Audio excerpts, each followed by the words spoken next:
Salam, selamat pagi Bapak Ibu Saudara. Berjumpa kembali dalam renungan pagi Embun Surgawi Keluarga Immanuel Baptist Church. Pagi hari ini kita akan belajar menikmati makanan rohani bersama-sama. Namun sebelumnya kita akan berdoa terlebih dahulu. Bapa yang di surga, diagungkan, dipermuliakan namamu melalui Juru Selamat kami yang hidup, Yesus Kristus. Kami bersyukur ketika Engkau kembali naik ke surga, menyediakan tempat bagi kami, orang-orang pilihan, dan telah mengutus Roh Kudus untuk menjadi penolong, kekuatan, dan sumber kebenaran di saat kami masih di dunia ini. Kami serahkan pembelajaran firman-Mu, di mana kami mau belajar untuk mengerjakan kasih. Di dalam nama Tuhan Yesus Kristus, biarlah firman ini berkuasa dan kami siap untuk menjadi pelakunya juga. Di dalam nama Yesus Kristus, Juru Selamat kami yang hidup, hamba-Mu ini mengucap syukur. Haleluya. Amin. Selamat pagi Bapak Ibu Saudara.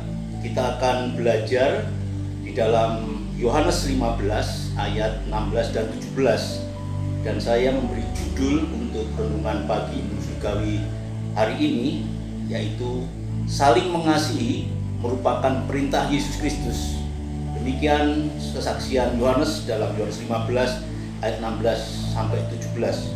Bukan kamu yang memilih aku, tetapi akulah yang memilih kamu. Dan aku telah menetapkan kamu supaya kamu pergi dan menghasilkan buah, dan buahmu itu tetap, supaya apa yang kamu minta kepada Bapa dalam namaku diberikannya kepadamu. Inilah perintahku kepadamu, kasihlah seorang akan yang lain. Saling mengasihi itu merupakan perintah Yesus Kristus. Saya menangkap kata perintah.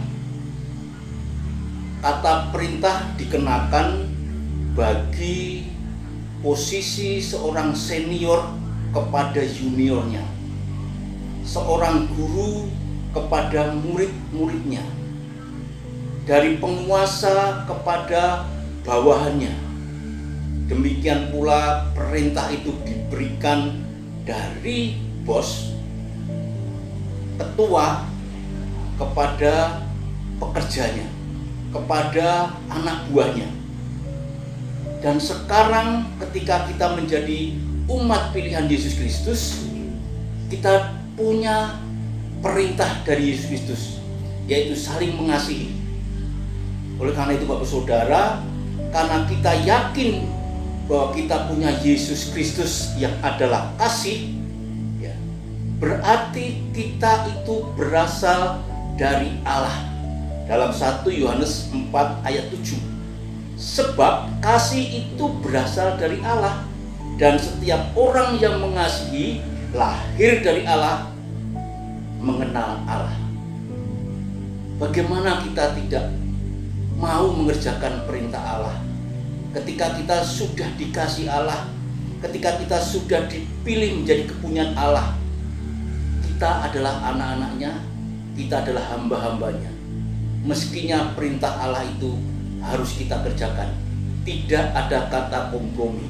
Sehingga saling mengasihi itu merupakan perintah Yesus Kristus yang harus kita kerjakan, karena kasih berasal dari Allah. Poin yang kedua, diperintahkan oleh Allah. Di dalam 1 Yohanes 4 ayat 21, mengasihi Allah itu juga harus mengasihi saudara-saudaranya. Jadi kalau kita sudah mengasihi Allah, tidak bisa ditawar lagi, kita pun harus mengerjakan perintah Allah. Kasih itu untuk saudara-saudara kita yang lainnya. Sebab Yohanes mencatat juga di dalam Yohanes 13, 34, Yohanes 15 ayat 12, yang intinya frasanya adalah saling mengasihi sebagai perintah Yesus Kristus. Poin pertama tadi mengatakan bahwa kasih itu berasal dari Allah. Dan yang kedua, kasih itu diperintahkan oleh Allah. Dan yang ketiga, kasih diajarkan oleh Allah. Dalam 1 Tesalonika 4 ayat 9 mengatakan demikian, Bapak Saudara. Tentang kasih persaudaraan tidak perlu dituliskan kepadamu, karena kamu sendiri telah belajar kasih mengasihi dari Allah.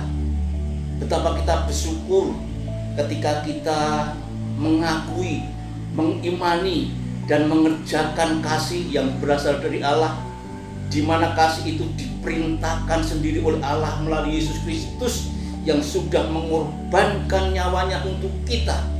Itu berarti kasihnya luar biasa. Kasih yang telah Dia anugerahkan ketika kita sudah dipilihnya. Sehingga ketika Paulus meresponi kasih yang begitu besar dia terima, dia mengatakan ke jemaat Tesalonika bahwa kita sudah belajar kasih, tinggal mengerjakannya.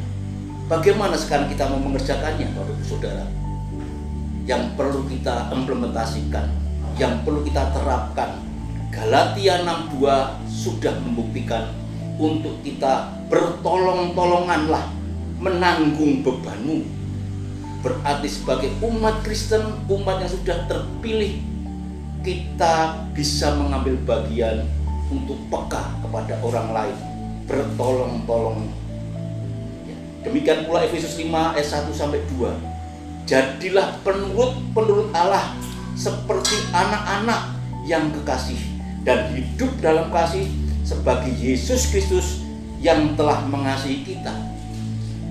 Saya sebagai hamba Tuhan sungguh bersyukur dari kehidupan lama yang tidak ada gunanya terabaikan, telah diambil menjadi istimewa. Berarti saya sudah dikasihi Tuhan. Sedemikian pula sekarang kita harus saling mengasihi. Sedemikian pula saya secara pribadi sebagai hamba Tuhan harus bisa menjadi teladan terlebih dahulu. Kiranya perintah Yesus Kristus untuk saling mengasihi jangan ditawar lagi, sehingga nama Yesus Kristus dipermuliakan. Tuhan Yesus memberkati. Salam.